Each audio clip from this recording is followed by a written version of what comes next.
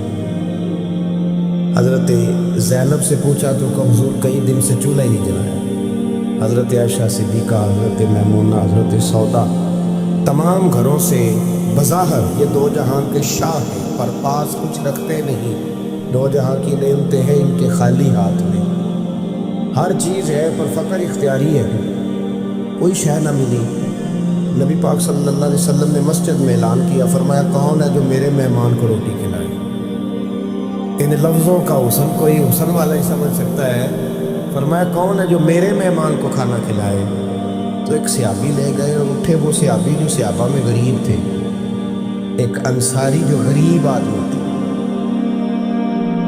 بہت زیادہ امیر آدمی اللہ کی راہ میں خرچ نہیں کر پاتا، اس کے لیے مشکل ہو جاتا ہے۔ اس کے لیے بہت امیر آدمی جو ہوتا ہے نا، وہ جتنا زیادہ امیر ہوتا ہے نا، اتنی دیوار اس کے گرد کھڑی ہو جاتی ہے پیسوں کی، مشکل ہو جاتا ہے اس کے لیے۔ غریب آدمی کھڑے ہوئے، اگرچہ میرے محبوب کے غلاموں میں جو بڑے امیر تھے وہ بھی خرچ کرنے میں بڑے آگے تھے، حضرت عثمان غنی رضی اللہ تعالیٰ، حضرت عبد الرحمن ابن عوف، حضرت ابو بکر صدیق رضی اللہ۔ لیکن یہ غریب آدمی کا حضور میں لے جاؤں گا، میں لے کے جاؤں گا، یہ بخاری مسلم ہے۔ حضور نے فرمایا لے جاؤ، وہ اب سے آپ ہی گھر لے گئے اور بیوی سے مشورہ کیا، بات پہ غور کرنا، ہر چیز کی بھوک دیکھی جا سکتی ہے، بچوں کی نہیں دیکھی جا سکتی۔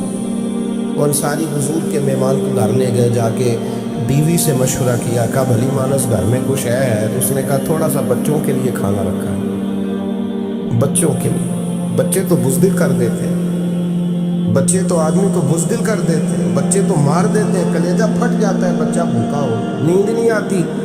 اب صحابی اپنی بیوی سے کیا کہتے ہیں؟ کہتے ہیں بچوں کو بہلا کے سلا دے، اور رسول اللہ کے لیے نہیں، رسول اللہ کے مہمان کے لیے، بھائی نبی پاک کے لیے نہیں، حضور کے تجھ سے در در سے سگ اور سگ سے ہے مجھ کو نسبت، میری گردن میں بھی ہے دور کا پٹکا تیرا، تجھ سے در در سے سگ سگ سے ہے مجھ کو نسبت۔ لمبی بات ہے، اب بچوں کو سلا دو۔ بی بی نے بچوں کو سلا دیا تو میاں بیوی کا مشورہ ہوا کہ مہمان کے ساتھ بیٹھ کے روٹی کھانا بھی سنت ہے۔ تو اب مہمان کے ساتھ بیٹھ کے کھانا بھی ہے تو کھانا ہے ایک دو آدمی کا۔ اب خاوند اپنی بیوی کو تیار کرتا ہے کہ میں بھی کھانے پہ بیٹھ جاؤں گا، تو بھی بیٹھ جانا، اور جب مہمان کھانے میں ہاتھ ڈالے تو اٹھنا، کہنا وہ ہو دیا تو صحیح کیا ہی نہیں، ابھی بجھ جائے گا، اور جا کے دیا بجھا دینا۔ ہم ہاتھ ہلاتے رہیں گے، مہمان روٹی کھاتا رہے گا۔ اور یار اس درد کو، اس کیف کو سمجھو، گھر میں بچے بھی بھوکے، بچوں کی ماں بھی بھوکی، بچوں کا باپ بھی بھوکا، دسترخوان پہ روٹی لگ گئی، روٹیاں چون ڈالی، بی بی اٹھی کہنے لگی او ہو چراغ تو صحیح کیا ہی نہیں، یہ تو بجھ جائے گا۔ حوصلے مند بی بی جس نے بچے بھوکے سلا دیے، وہ بھوکے سوئے ہوئے بچوں کی بھوکی اماں اٹھی اور اپنے خامد کی تابے داری میں اٹھی، میں گڈی تے ہاتھ ڈور سجن دے، وہ جنج رکھے اونج رہنا ہے، اٹھی اور اس نے نہ دیا ٹھیک کرنے کے بہانے بجھا دیا۔ مہمان روٹی کھاتا رہا اور رسول اللہ کے نوکر قربانی دیتے رہے، اور روٹی کھا کے سیر ہو کے بستر بچھایا تو سو گیا۔ یہ میاں بیوی ساری رات بچوں کی طرف دیکھتے رہے اور غور کرتے رہے اور راضی رہے کہ ہم نے حضور کا فریضہ نبھایا ہے۔ قربان جاؤں محبوب پہ، بے خبر ہو جو غلاموں سے، وہ آقا کیا ہے۔ وہ صحابہ وہ اگر قربانیاں دیتے تھے تو جو اعزاز ملتا تھا وہ بھی بڑا شان والا ہے۔ صحابی کہتے ہیں میں فجر کی نماز پڑھنے مسجد آیا، پہلا قدم رکھا تو میرے کریم بولے، حضور نے فرمایا رات جو تو نے اور تیری بیوی نے عمل کیا ہے خدا کو بھی بڑا پسند آیا ہے، محمد مصطفیٰ کو بھی بڑا پسند ہے۔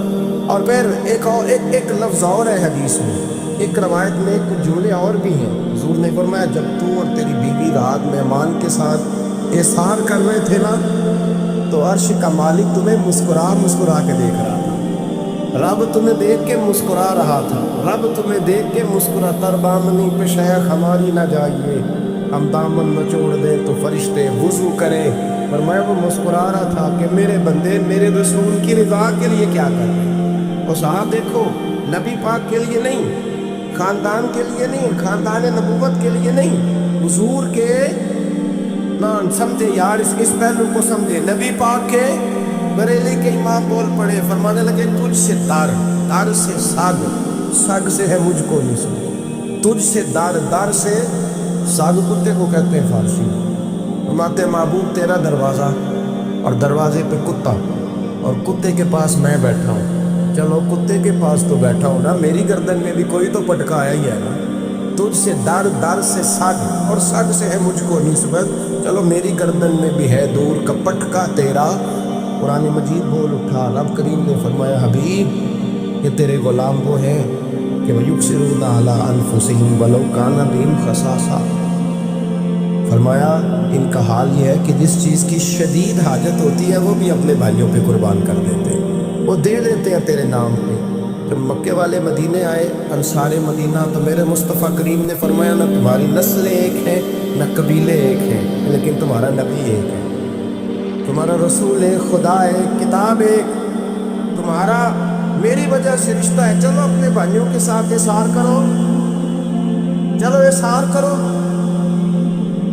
اگر کسی کے 2 مکان تھے تو اس نے ایک اس کو دے دیا جو مکے سے آیا تھا، 2 باغ تھے تو ایک دے دیا، کسی کے پاس ایک تھا تو آدھا بانٹ کے دے دیا۔ ہر چیز تقسیم کرتی، حالات بدل جاتے ہیں، حالات بدل جاتے ہیں۔ تلک الایام نداولها بین الناس، اللہ لوگوں کے درمیان دن بدل دیتا ہے، حالات بدل گئے۔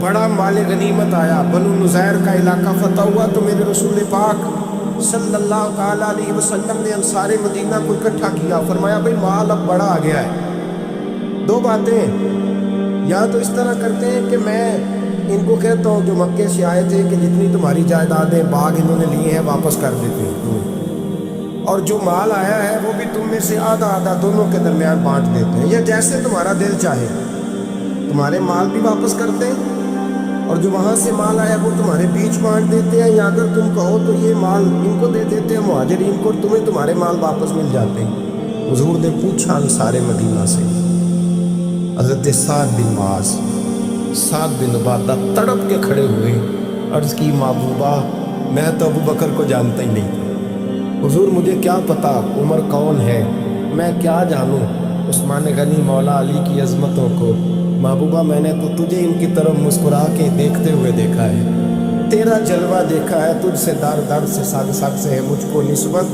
یا رسول اللہ صلی اللہ علیہ وسلم ہم سے مشورہ نہ کریں، آپ اس طرح کریں جو جائیدادیں ہم نے انہیں دی ہیں وہ بھی ان کے پاس رہنے دیں، اور جو مال آیا ہے وہ بھی ان میں تقسیم کر دیں، اس لیے کہ ہمیں تو بس اتنا پتہ ہے کہ یہ آپ کے غلام ہیں، آپ کے نوکر ہیں، ہمیں اس سے زیادہ کسی چیز کی کوئی غرض ہے، بس آپ کے غلام میں بات ختم ہو گئی۔ حضور خاموش ہو گئے۔ صحابہ کہتے ہیں دیر کے بعد ہم نے کہا فیصلہ ہونا چاہیے، فیصلہ پتہ کیا ہوا؟ حضور نے ہاتھ اٹھائے، کہا اے اللہ میرے مدینے والوں پہ رحم فرما، اے اللہ میرے انصار پہ رحم فرما، اللہ ان کے جذبے قبول فرما۔ بھائی اظہار والی زندگی وہ کیا بات ہوئی کہ میں نے بڑی قربانی دی ہے، اور جب تک تو قربانی نہیں دیتا تو قدر والا نہیں ہوتا۔ جو چیز قربانی سے حاصل ہوتی ہے اس کی قدر ہوتی ہے، جو چیز مفت میں آ جاتی ہے اس کی کوئی قدر نہیں ہوتی، کوئی قدر نہیں۔ میں اکثر سوچتا ہوں کہ حضرت خواجہ اجمیری کے خلیفے اجمیر میں بھی تو ہونے چاہیے تھے نا، لیکن ان کے خلیفے اجمیر میں نہیں ہوئے، دلی میں ہوئے۔ تو میں سوچتا ہوں دلی والوں کے خلیفے دلی میں ہونے چاہیے، لیکن دلی میں نہیں ہوئے، پاک پتن میں ہوئے، تو پاک پتن والوں کے یہاں ہو جاتے ہیں۔ اس لیے کہ قربانی جو دیتا ہے نا، جو دور سے چل کے آتا ہے وہ قربانی کرتا ہے، قربانی دیتا ہے، اس کو قدر زیادہ ہوتی ہے۔ ہم نے کسی شے کے لیے کبھی قربانی نہیں کی، نہ دین کے لیے، نہ قرآن کے لیے، نہ مسجد کے لیے، نہ شیخ کے لیے، نہ طریقت کے لیے، قربانی تو ہے ہی نہیں۔ تو جو شے مفت ملتی ہے اس کا نہ مزہ آتا ہے نہ قدر ہوتی ہے۔ جو چیز قربانی کر کے لیتے ہو نا، قربانی کر کے اس کی قدر ہوتی ہے۔ کسی لیے کہا تھا کسی درویش نے، اس نے کہا تھا قدر نبی دا ایک ہی جانو دنیا دار کمینے، قدر نبی دا جانن والے سوگے وچ مدینے۔ ان سے پوچھو نا، ان سے پوچھو ان حضرات کو کتنی قدر تھی۔ قربانی اپنی زندگی میں دینا سیکھے۔ ایک ہوتی ہے بندے کی ذاتی خواہش، اس کو کچلنا بڑا مشکل ہوتا ہے۔ قربانی بڑی ضروری چیز کا نام ہے، اور جو قربانی دینا سیکھ جاتا ہے وہ بچ جاتا ہے۔ کتیا 6 بچے جنم دیتی ہے لیکن قربانی نہیں نہ دیتی بچوں کی، تو ریوڑ نہیں بنتے، اجڑ نہیں بنتے۔ بکری 2 بچے پیدا کرتی ہے اور سال کے بعد ہزاروں بچوں، لاکھوں بچوں کی قربانی دیتی ہے، پر پھر بھی جدھر جاؤ بکرے بکرے نظر آتے ہیں۔ جو قربانی دینا سیکھ جاتا ہے نا، یزید نے کوئی قربانی نہیں دی، اس لیے کوئی شخص بھی کھڑا ہو کے نہیں کہتا، حالانکہ 14-15 بیٹے تھے یزید کے، کوئی بھی کھڑا ہو کے نہیں کہتا میں اس کی نسل میں سے ہوں۔ امام حسین نے ساری قربانی دے دی، ایک زین العابدین بچے تھے، پوری دنیا میں اللہ نے سید عطا فرمائے ہوئے ہیں۔ جو قربانی دینا سیکھ جاتا ہے وہ بچ جاتا ہے۔ ہم نا قربانی کیا، ہمارے پاس تو اضافی شے ہے وہی دینے کو تیار نہیں۔ جب آپ تیار ہی نہیں تو سودا ہی نہیں کر، آپ نکلے ہی نہیں میدان، تو حاصل کیسے ہو؟ حصول تو تب ہوگا نا جب آپ کوئی انویسٹمنٹ کریں گے. تو آپ انویسٹ ہی نہیں کر رہے تو بھائی آپ نے پودا ہی نہیں لگایا تو پھل کیسے ملے؟ قربانی نہیں دی تو وہ درجہ کیسے ملے؟ اس کے لیے تو قربانی ضروری ہے. آپ تمام صحابہ کی زندگی پڑھ لیں، حضرت ابوبکر سے لے کر حضرت بلال تک، یہ سارے قربانی والے ہیں. آپ تمام اولیاء کی صفت پڑھ لیں، ابھی غوث اعظم، جیلانی، داتا علی حجویری، خواجہ معین الدین، یہ سب قربانی والے لوگ ہیں. قربانی دیتے رہے تو بچے ہوئے ہیں. ان کے جو ساتھ تھے وہ بھی قربانیوں والے. قربانی حصہ ہے طریقت کا، قربانی ضروری ہے. اور ہمارے صوفیات تو کہتے ہیں جس شخص نے تصوف میں آ کے قربانی نہیں دی.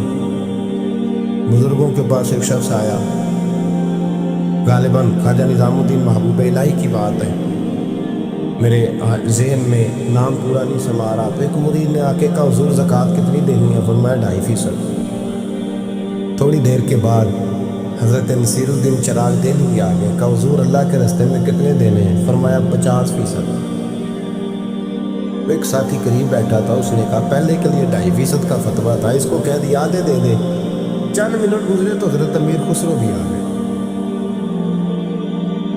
کہا حضور زکوٰۃ کتنی دینی ہے؟ فرمایا جو ہے سارا ہی لے آ، تیری 100% ہے. تو وہ ساتھی جو قریب بیٹھے تھے اس نے کہا بابا فتوے علیحدہ لیتا ہے. فرمایا فتویٰ ایک ہی ہے، بندے علیحدہ علیحدہ ہے. فتویٰ ایک ہی ہے، مجھے پتہ ہے کون کتنے دے سکتا ہے. وہ جس کو میں نے 2.5% کہا ہے وہ بھی جا کے حساب کتاب کرے گا، اس نے 2.5 بھی پورا نہیں دینا. فرمایا جس امیر خسرو کو میں نے کہا سارا لے آ، اس کا دل کرے گا میں اپنا مکان بھی توڑ کے لے آؤں. میں نے فتویٰ ایک ہے، بندہ دیکھ کے بات کی ہے. بھائی قربانی نہیں ہے، اظہار ہی نہیں ہے، جذبہ ہی نہیں ہے، ہمارا مزاج نہیں ہے. لیکن نا یہ اب ایک تو شریعت کی قربانی ہے نا، یہ اب تو اس پہ بھی لوگ بڑا سوچیں گے، اس پہ بھی لوگ بڑا سوچیں گے. فتوے پوچھتے پھریں گے کہ جی میرے اوپر تو ابھی میں نے تو 15,500 قرضہ دینا، دوں کہ نہ دوں، کون سی دوں؟ فتوے پوچھیں گے. دینے کی دفعہ فتوے پوچھیں گے اور لینے کی دفعہ چوٹی جو آتا ہے لے دوں. کبھی لینے کی دفعہ بھی فتویٰ پوچھنا صاحب کہ یہ مجھے اتنا مال آ رہا لے لوں کہ نہ لوں. وہ لے لیا، قابو کر لیا. جب دینے کی باری آئے تو فتویٰ احسار کرے. اور احسار صفت ہے مسلمان، یہ احسار کرنے لگتا ہے تو بچنے لگ جاتا ہے، اس کا فائدہ ہونے لگتا ہے. قربانی دینے لگ جاتا ہے تو بچ جاتا ہے. کسی نے کہا تھا سن اے مسلمان، یہ نقطہ فیض قرآنی میں ہے، عظمت و اسلام اور مسلم صرف قربانی میں ہے. اگر تو جینا چاہتا ہے تو قربان ہو. حضرت سیدنا ابوبکر صدیق فرماتے ہیں میں حضور کے سامنے بیٹھا، ایک شخص آیا، اس نے آ کر کے کہا یا رسول اللہ صلی اللہ تعالیٰ علیہ وآلہ وسلم، یہ میرے ہاتھ کے اندر خنجر ہے، میں قتل کر کے آیا ہوں. قاتل کھڑا ہوا. ایک طرف قرآن مجید کا حکم ہے کہ جس نے ایک آدمی کو قتل کیا پوری انسانیت کو قتل کیا. حضور یہ خنجر ہے، قتل کر کے آیا ہوں. میرے مصطفیٰ نے فرمایا کس کو قتل کیا؟ عرض کی حضور سگی بہن کو مارا ہے. سگی بہن تھی، میں نے قتل کر دی. میرے نبی پاک صلی اللہ علیہ وسلم نے فرمایا کیوں مارا؟ پیار نہیں تھا؟ محبوبہ بہن سے کس کو پیار نہیں ہوتا؟ بڑا پیار تھا، پر مارا کیوں؟ صحابی رونے لگے، کہنے لگے محبوبہ میں بڑا پیار کرتا تھا، پر وہ کافرہ تھی، مشرکہ تھی. بڑا پیار کرتا تھا، جب بھی اس کے پاس جاتا وہ آپ کے بارے میں بات چھیڑ دیتی. میں اس کو کہتا سارا کچھ کر لے، میرے نبی کے بارے میں بات نہ کروں. میں ہر شے سہ لیتا ہوں، پر مصطفیٰ کریم کی ذات کے بارے میں کوئی بات برداشت کرنے کی طاقت نہیں رکھتا. یہ والا جملہ نہ کہنا. میں اس کو روکتا، منع کرتا تو باز نہ آتی. کہتے ہیں آج اس نے اتنی سخت بات کی کہ میں اس کا گلا کاٹ آیا ہوں، قتل کر دیا ہے. حضور میرے لیے حکم کیا ہے؟ نبی پاک نے فرمایا جا، تیرے اوپر کوئی سزا نہیں، تو نے جو کیا ہے اچھا ہی کیا ہے، یہ اچھا کر ڈالا ہے جو تو نے کیا. ایک صحابی نابینا تھے، آنکھوں سے نظر نہیں آتا تھا، رشتہ کوئی نہیں دیتا تھا، معذور آدمی تھے. نکاح ہوا، شادی ہوئی، 2 بیٹے دیے اللہ، گھر بس گیا. بیوی کپڑے دھو کے دیتی، خدمت کرتی، روٹی پکا کے دیتی، بچے بڑے حسین تھے. اور وہ صحابی خود فرماتے ہیں، نابینا صحابی کہتے موتیوں کی طرح کے میرے بچے، جو بھی آتا آ کے کہتا تیرے موتیوں کی طرح کے لال ہیں. لیکن آپ فرماتے ہیں ایک صبح اعلان ہو گیا، مدینے میں شور ہو گیا، اس نابینا صحابی کی بیوی قتل ہو گئی، کسی نے خنجر کے دبایا، مر گئی ہے. کہتے ہیں اس کے لواحقین اکٹھے ہوئے، در رسالت امام پہ آئے. آگے کہنے لگے حضور ہمارا قاتل ڈھونڈ کے دیں، ہماری بیٹی کو کس نے مارا؟ میرے رسول پاک نے مجمع پہ نظر ڈالی، فرمایا بھائی مجھے کہنے کی ضرورت نہ پڑے، اگر قاتل موجود ہے تو خود اٹھ جائے، خود اٹھے۔ وہ نبینا صحابی بیچ میں سے اٹھ کے کھڑے ہو گئے، کہنے لگے سوڑیاں قاتل کوئی باہر نہیں، میں خود قاتل ہوں، میں نے مارا ہے، میں قاتل ہوں، میں نے مارا ہے۔ مصطفیٰ کریم سید عالم صلی اللہ علیہ وسلم نے فرمایا مجھے تو اس کی بڑی ضرورت تھی، بڑی حاجت تھی، تیری بیوی تھی، تیرا گھر سنبھالتی تھی، تیرے بچے تھے۔ صحابی عرض کرنے لگے حضور سارا کچھ ٹھیک تھا پر وہ آپ کی بے ادب تھی، حضور اس کے آنے سے میرا گھر بس گیا، روٹی پکنے لگی، کپڑے ملنے لگے، اولاد ہونے لگی، میں دنیا پہ آ گیا، لیکن محبوبہ میں نے وہ سکھ کیا کرنے ہیں جو تیری بے ادبی پر تعمیر کیے جائیں۔ یا رسول اللہ مجھے کیا حاجت اس چیز کی جس میں آپ کا پیار ہی نہ ہو، یا رسول اللہ آپ کی محبت کی نہ، حضور میں نے قتل کر ڈالا ہے، مجھے بیوی نہیں چاہیے، مجھے وہ والی چاہیے جس کی زبان پر رسول اللہ کے نام کے ترانے ہو، جو حضور کی محفل کرنے والی ہو، نعت پڑھنے والی ہو، جو نبی پاک علیہ السلام کی ازواج کا، اولاد کا، بیٹیوں کا ذکر کرنے والی۔ مجھے وہ بیوی نہیں چاہیے جو بیوی بے ادبی کرے۔ میرے نبی پاک صلی اللہ علیہ وسلم نے محلے داروں سے پوچھا، فرمایا بات اس کی ٹھیک ہے؟ کہا حضور واقعی بے ادب تھی۔ نبی پاک نے فرمایا اٹھو پھر چلے جاؤ، اس نے انسان نہیں مارا، اس نے گستاخ رسول کو مارا ہے، اس نے ایک گستاخ رسول کو مارا ہے۔ بھائی یاد رکھے نبی پاک کا پیار ایمان کا حصہ ہے، اس میں کوئی کمپرومائز نہیں۔ حضرت ابو عبادہ بن جراح نے میدان کے اندر اپنے باپ کو قتل کیا، باپ کو مارا۔ حضور سید عالم صلی اللہ علیہ وسلم نے کہا ابو عبادہ تو نے باپ ہی مار دیا ہے؟ کہا حضور باپ نہیں چاہیے، رسول اللہ کا وفادار چاہیے، حضور وفادار چاہیے۔ نبی پاک صلی اللہ تعالیٰ علیہ وآلہ وسلم کی محبت اصل دین ہے، اصل دین۔ صحابہ کرام نے ہر چیز سے بڑھ کر رسول پاک سے پیار کیا، ہر چیز سے بڑھ کر، بھلا دی دنیا ساری انہوں نے، لیکن رسول پاک سید عالم صلی اللہ علیہ وسلم کا پیار انہوں نے اپنے دل سے نہیں بلایا، اپنی اولادیں لا کے حضور کی خدمت میں پیش کر دی، اپنے بچے لا کر پیش کر۔ حضرت عائشہ صدیقہ رضی اللہ تعالیٰ عنہ فرماتی ہے ساری زندگی ابو بکر صدیق نے ڈانٹا نہیں، میرا باپ رفیق تھا، شفیق تھا، مہربان تھے، کوئی کبھی انہوں نے سخت پورا بھی نہیں ہماری طرف۔ لیکن کہتے ایک دن میں حضور کے ساتھ گفتگو کر رہی تھی، بچی تھی، میری آواز ذرا بلند ہوئی تو کہتا ہے جناب ابو بکر صدیق رضی اللہ تعالیٰ عنہ باہر سے دوڑے آئے، اندر آئے، حضرت ابو بکر نے تھپڑ اٹھایا، میرے منہ پہ مارنے لگے، حضور آگے بڑھے، بچایا۔ میں نے کہا ابا جی آپ نے تو پورا بھی کبھی نہیں، یہ کیا ہوا؟ حضرت جناب عائشہ صدیقہ کہتے ہیں ابو بکر صدیق رو پڑے، کہنے لگے عائشہ میرے اوپر سے پہاڑ بھی گزر جائے تو مجھے تکلیف نہیں ہوتی، اور میرے مصطفیٰ کے سامنے کوئی اونچا بولے بھی تو میرا دل ٹوٹ جاتا ہے۔ خبردار، حضور سید عالم حضرت عمر کا زمانہ تھا، کچھ لوگ آئے کہیں اور کے رہنے والے، مسجد نبوی میں اونچی آواز میں بولنے لگے، اونچی آواز میں باتیں کرنے لگے۔ حضرت عمر نے بلایا، فرمایا ادھر آؤ، کون ہو، کہاں سے آئے ہو؟ کہنے لگے کوئی شام کا ہے، کوئی کسی ملک کا ہے۔ آپ فرمانے لگے تمہیں پتہ نہیں یہ روضہ رسول ہے؟ تمہیں پتہ نہیں یہ حضور کی مسجد ہے؟ لا ترفعوا اصواتکم فوق صوت النبی، تمہیں خبر نہیں تم کہاں آئے ہو؟ فرمایا اگر تم مدینے کے رہنے والے ہوتے میں تمہیں دلوں سے مارتا، تمہیں سلا دیتا۔ تمہیں ادب رسول کا نہیں پتا، تمہیں رسول اللہ صلی اللہ علیہ وسلم کے طریقے کا نہیں پتا۔ نبی پاک صلی اللہ علیہ وسلم کے وجود سے خون نکلا، حضور نے حضرت عبداللہ بن زبیر سے کہا ٹھکانے لگا دو، جاؤ ٹھکانے لگا دو، ایسی جگہ لگاؤ جہاں کسی کی نظر نہ پڑے، خون بہتا ہوا خون حرام ہے، قرآن پاک نے بیان کیا، کہا ٹھکانے لگا دو۔ حضرت عبداللہ بن زبیر باہر نکلے اور حضور کا جو خون تھا وہ پی گئے۔ حضور نے کہا تھا پی لینا، کیا کہا تھا؟ ٹھکانے لگا دو، پی گئے۔ واپس آئے تو مصطفیٰ نے فرمایا کہاں ٹھکانے لگایا؟ کہا یا رسول اللہ ایسی جگہ جہاں کسی کی نظر نہیں پڑے گی، ایسی جگہ جہاں کسی کی نظر نہیں پڑے گی۔ حضور نے فرمایا پی گئے ہو؟ کہا حضور پی گیا ہوں۔ فرمایا جاؤ، نبی کا وعدہ ہے تمہارے وجود کو جہنم کی آگ چھوئے گی بھی نہیں۔ ہم وہ والا پیار کرتے ہیں جو حضور نے کہا ہے۔ حضرت ام احمد نبی پاک کی دائی تھی، حضور کی رضائی والدہ تھی، سرکار کی طبیعت مبارک علیل ہوئی تو حضور نے نا ویسے نبی پاک جب پخانہ کرتے تھے نا تو حضرت عائشہ صدیقہ فرماتی ہیں حضور کے پخانے سے کستوری سے بھی زیادہ خوشبو آیا کرتی۔ اور آپ حضرت انس بن مالک فرماتے ہیں حضور کھیتوں میں پخانے کے لیے جاتے میں ساتھ جاتا، جہاں نبی پاک صلی اللہ علیہ وسلم پخانہ کرتے میں وہاں جا کے دیکھتا تو کوئی شے نہ ہوتی۔ میں کہتا حضور کہاں گیا؟ اللہ کے رسول فرماتے جب میں پخانہ کرتا ہوں تو زمین کھل جاتی ہے، میرا پخانہ اندر سمو لیتی ہے۔ حضور کے پخانے اور پیشاب سے کستوری کی خوشبو آتی تھی، کستوری کی خوشبو آتی تھی۔ حضرت ام ایمن رضی اللہ تعالیٰ عنہ کہتی ہیں حضور نے پیشاب کیا، طبیعت مبارک قلیل تھی تو لکڑی کے ایک برتن میں حضور نے پیشاب کیا اور کہا اماں جی اس کو باہر رکھا ہے، کہیں باہر ٹھکانے لگائیں۔ حضرت ام ایمن کہتی ہے میں نے اسے ہاتھ لگایا تو میرے وجود سے بھی خوشبو آنے لگی، میرا جسم مہکنے لگا۔ حضرت ام ایمن کہتی ہے میں باہر جا کے نکال کے دکھاؤ کسی حدیث سے کہ رسول پاک نے فرمایا ہو میرا پخانہ پی جانا۔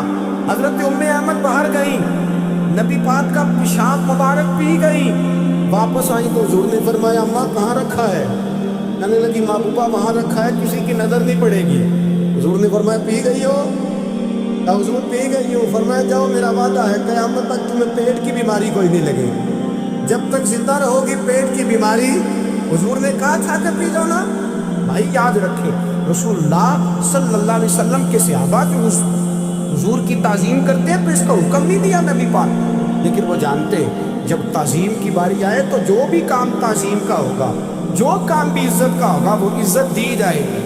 ایک صحابی حضور علیہ السلام کی گھوڑے کو کجاوا بالا کرتے تھے، کاٹھی ڈالتے تھے۔